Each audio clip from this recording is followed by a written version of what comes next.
नमस्कार दोस्तों, आप लोग कैसे हैं ये बताने के लिए कमेंट में 7 ऋषियों की जय हो जरूर लिखिए। दोस्तों, भादो माह के शुक्ल पक्ष की पंचमी तिथि को रुष पंचमी का व्रत रखा जाता है। यह व्रत बहुत ही महत्वपूर्ण होता है। इस व्रत को करने से हमारे सभी मनोकामनाएं पूर्ण होती है और इस व्रत को माताएं करती है। माताएं करते हैं तो उनके रजोवला धर्म के पीरियड के जो दोष लगते हैं वह दोष कट जाते हैं और उनके पाप जो लगते हैं वह पाप कट जाते हैं। तो 2024 में ऋषि पंचमी का व्रत 8 सितंबर को रखा जाएगा, दिन रविवार को। और इस व्रत में 7 ऋषियों की पूजा की जाती है और उनकी पत्नी की पूजा की जाती है। यह व्रत बहुत ही महत्वपूर्ण होता है। तो दोस्तों, कोई भी व्रत करते हैं तो कथा जरूर सुने। बिना कथा का कोई भी व्रत अधूरा माना जाता है और कथा को पूरा सुने। कथा की पूरा सुनने वाले को सभी मनोकामनाएं पूर्ण होती है और आधा सुनने वाले को हमेशा हानि होती है। तो दोस्तों, कथा को पूरा जरूर सुनिए, व्रत का पूरा लाभ चाहते हैं तो दोस्तों चलिए आज हम कथा सुनते हैं। तो दोस्तों एक ब्राह्मण और एक ब्राह्मणी थे। वह ब्राह्मणी अपने घर पर 7 ऋषियों को भोजन करने के लिए बुलाया था और वह ब्राह्मणी रजोसला हो गई और वह अपने घर के पड़ोसन से पूछने चली गई। उसने पड़ोसन से बोला कि ये पड़ोसन, मैं रजोसला हो गई हूँ, अब मैं क्या करूँ?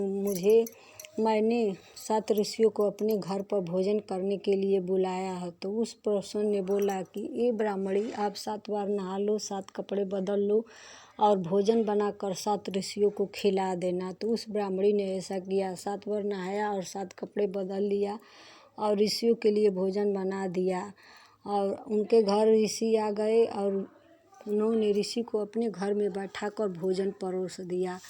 तो ऋषि ने भोजन में देखा कि कीड़े चढ़ रहे हैं। तो ऋषि ने अपने दृष्टि से जान गए कि इस ब्राह्मणी ने रजोसला धर्म में भोजन बनाकर खिला रही है। तो वह 7 ऋषियों ने ब्राह्मणी को श्राप दे दिया था। उस ब्राह्मणी और ब्राह्मण ने दोनों अगले जन्म में बैल और कुतिया के रूप में पैदा हुए और अपने घर में रहने लगे। तो उनका बेटा बहुत धर्मगुणी था। वह अपने माता पिता के श्राप पर अपने घर पर ब्राह्मण को बुलाया था भोजन करने के लिए। उनकी पत्नी भोजन बना रही थी अनेक प्रकार के और खीर को चूल्हे पर चढ़ाकर बाहर चली गई।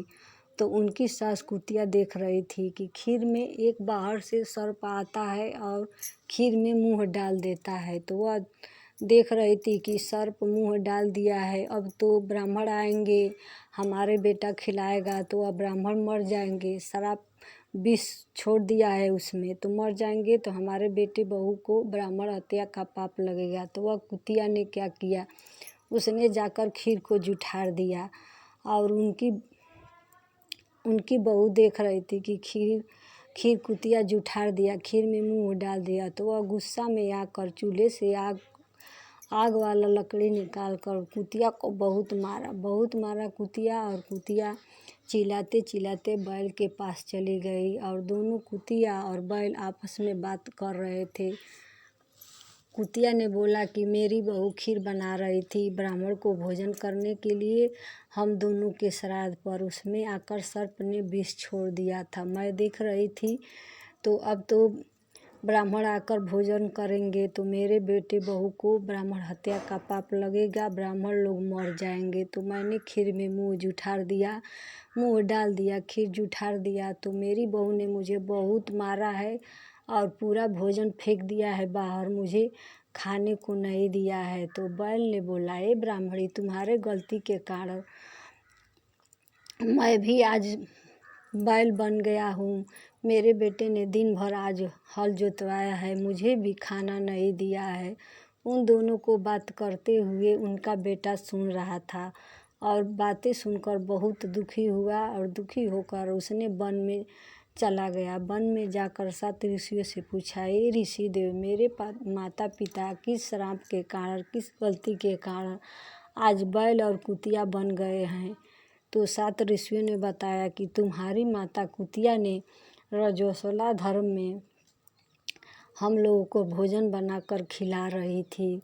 तुम दोनों पति पत्नी जाओ, ऋषि पंचमी का व्रत करना, विधि विधान से हम लोगों की पूजन करना, का दान करना, कथा सुनना। तुम्हारे पुण्य कर्म से तुम्हारे माता पिता को मुक्ति मिल जाएगी। तो उन दोनों पति पत्नी ने, उनके बेटे बहू ने ऋषि पंचमी का व्रत किया, विधि विधान से 7 ऋषियों की पूजा की, दान किया, कथा सुनी। उनके पुण्य से उनके माता पिता को मिले और वह बैल और कुतिया के जन्म से मनुष्य जन्म में पैदा हो गए, ब्राह्मण और ब्राह्मणी के रूप में। तो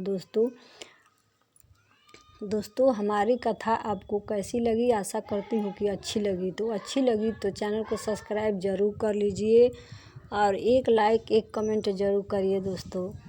और कोई भी व्रत करते हैं तो कथा ज़रूर सुनिए, बिना कथा के व्रत अधूरा माना जाता है। और कथा को पूरा सुनिए, तभी व्रत का पूरा लाभ मिलता है। तो दोस्तों आज का वीडियो यहीं तक, फिर मिलेंगे अगले वीडियो में। और दोस्तों किसी भी पूजा पाठ व्रत के बारे में, कथा के बारे में आपको जानकारी चाहिए तो कमेंट में ज़रूर बताइए, मैं वैसा वीडियो बनाने की कोशिश करूँगी।